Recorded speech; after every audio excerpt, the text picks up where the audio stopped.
Sekali peristiwa, Yesus berkata kepada orang-orang Yahudi, "Aku berkata kepadamu, sungguh, barang siapa menuruti firman-Ku, ia tidak akan mengalami maut sampai selama-lamanya."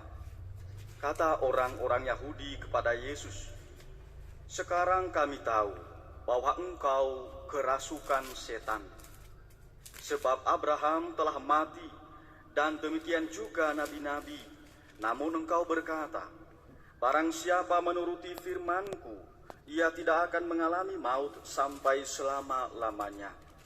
Adakah engkau lebih besar daripada bapa kita Abraham, yang telah mati?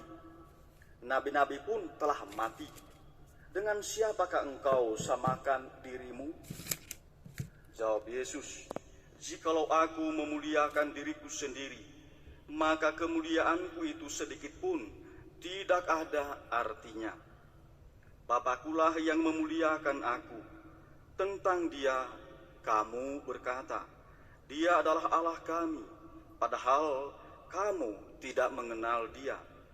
Sebaliknya, aku mengenal Dia. Dan jika aku berkata, aku tidak mengenal Dia, maka aku adalah pendosa, sama seperti kamu. Tetapi aku mengenal Dia, dan aku menuruti firman-Nya. Abraham, bapamu, bersukacita bahwa ia akan melihat hariku. Ia telah melihatnya, dan ia bersukacita." Maka kata orang-orang Yahudi itu kepada Yesus, "Umurmu belum sampai 50 tahun, dan engkau telah melihat Abraham?" Kata Yesus kepada mereka, "Aku berkata kepadamu, sesungguhnya sebelum Abraham jadi, aku ada." Lalu mereka mengambil batu untuk melempari Dia, tetapi Yesus menghilang dan meninggalkan bait Allah. Demikianlah sabda Tuhan. Terpujilah Kristus.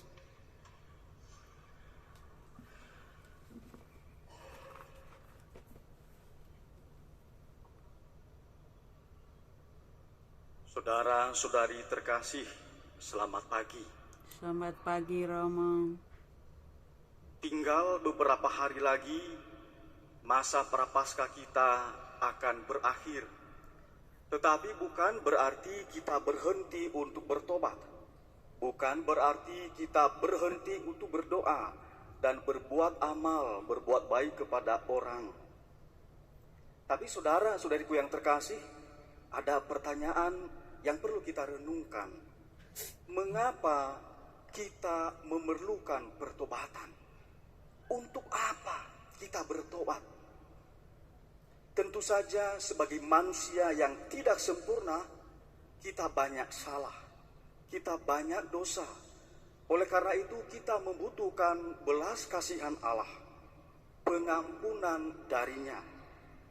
Oleh karena itu di dalam perjalanan pertobatan kita, sekaligus juga kita berharap kiranya Tuhan memberikan kepada kita kehidupan yang kekal.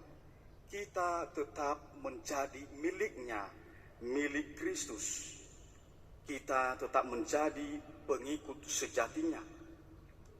Pertanyaan selanjutnya, apakah kita sudah berjuang dan konsisten untuk bertobat? Saudara-saudariku yang terkasih, jika kita sungguh menyadari bahwa Tuhan Allah begitu mencintai kita, maka kita pasti mau bertobat, mau mendengarkan, mau mengikuti, dan mau melaksanakan sabda Allah.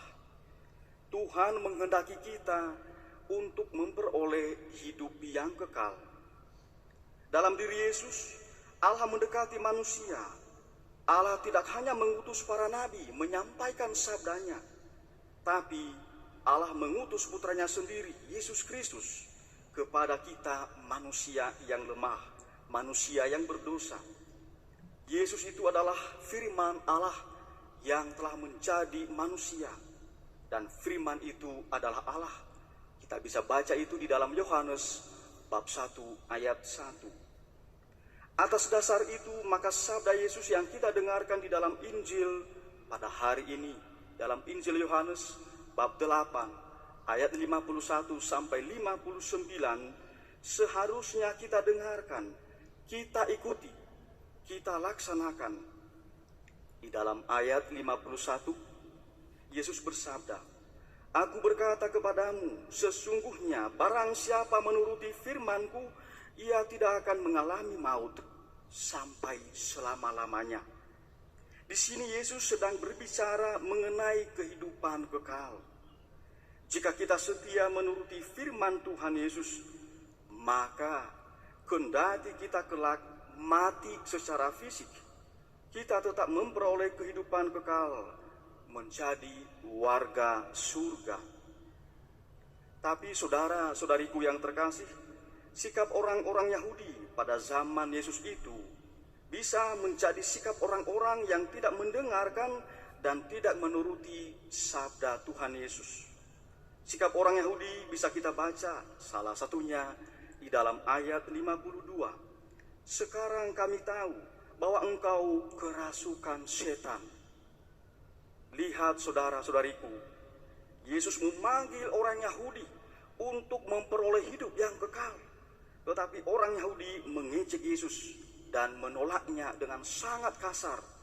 "Engkau kerasukan setan." Mengapa orang Yahudi berlaku demikian?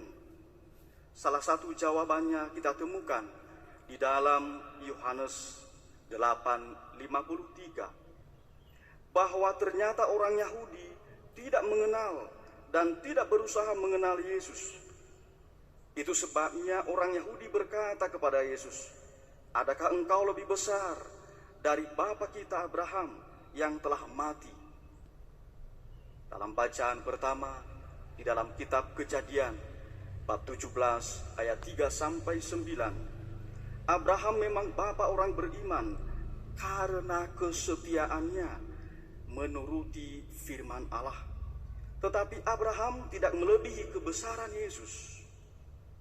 Orang Yahudi belum mengetahui bahwa Yesus adalah Sang Firman, Allah itu sendiri. Saudara-saudariku yang terkasih, apakah kita termasuk orang yang setia menuruti firman Tuhan Yesus? Jika iya, kita bersyukur. Mengapa?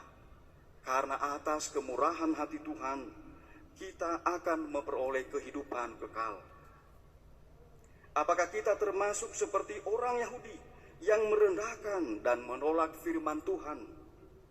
Jika iya, tak ada kata terlambat untuk bertobat. Saya ingat salah satu pesan Bapak Paus Fransiskus pada Prapaskah 2022 yang lalu. Beliau berkata demikian, "Janganlah kita bosan mengikis kejahatan dari kehidupan kita. Semoga puasa jasmani selama Prapaskah membentengi semangat kita untuk berperang melawan dosa.